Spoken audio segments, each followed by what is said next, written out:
Bullying. Are you for it or are you against it?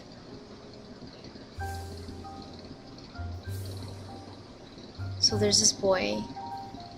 He wears glasses, he's a nerd, and he wears almost the same exact outfit almost every single day. Well, his name is Joe. Joe moved to America when he was young, and he moved from a country in Southeast Asia called Cambodia, and he moved to Pennsylvania and lived in a city called Philadelphia, the city of brotherly love. There's Joe.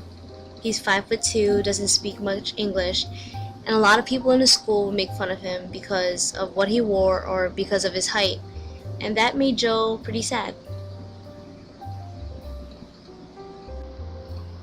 Joe was bullied by this big guy named Brandon. Brandon thought he was cool because he was big, tall, and strong. He thought he was so tough, and he swore he had a lot of friends, but no, he didn't have friends. His friends only liked him because of his money.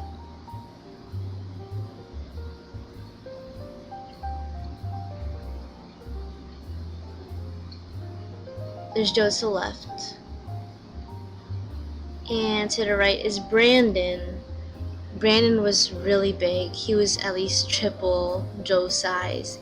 And Brandon would always pick on Joe because Joe was such an easy target.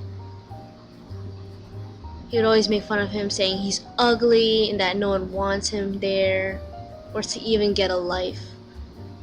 Brandon used every opportunity to bully Joe. At school, on the school bus, on his way home, Brandon and his friends would follow him. They would spit at Joe, curse at him, make fun of him, and they would even hurt him physically.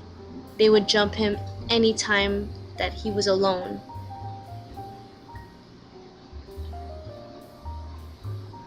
Brandon stayed smiling though, and he never spoke up. And yeah, he was made fun of a lot, non-stop, and it did make him sad.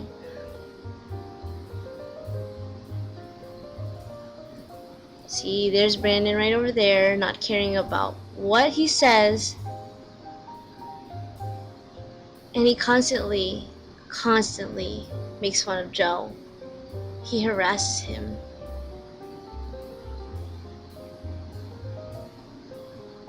And he continues to get Joe jumped.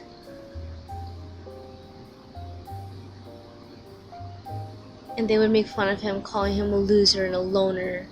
And even in school, his teachers would teach about bullying and tell him to stop, but the teachers wouldn't even do anything to help Joe.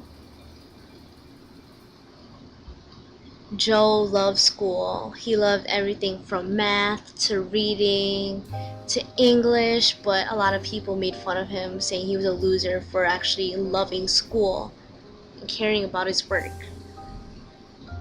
And that bears Joe.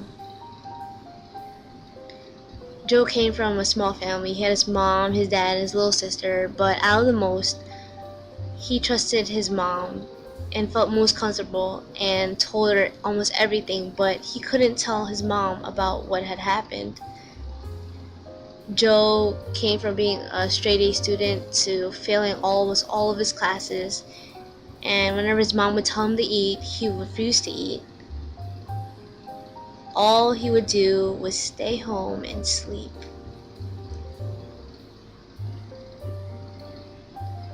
Joe isolated himself from everybody.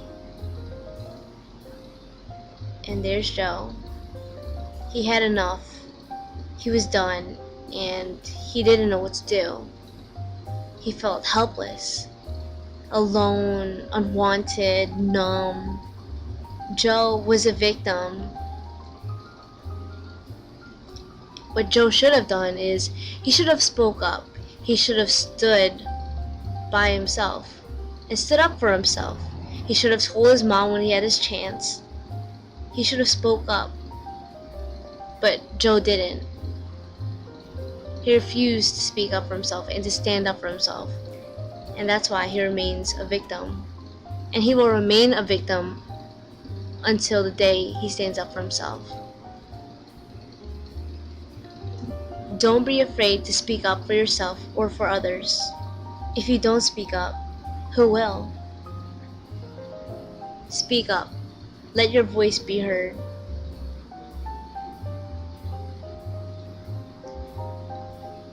Bullying is a virus. It just goes on and on and on.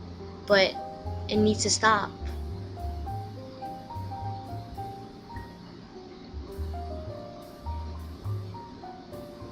So don't pass on the bullying virus. Be the one to stop it. My message for you is to stop the bullying. Spread the word.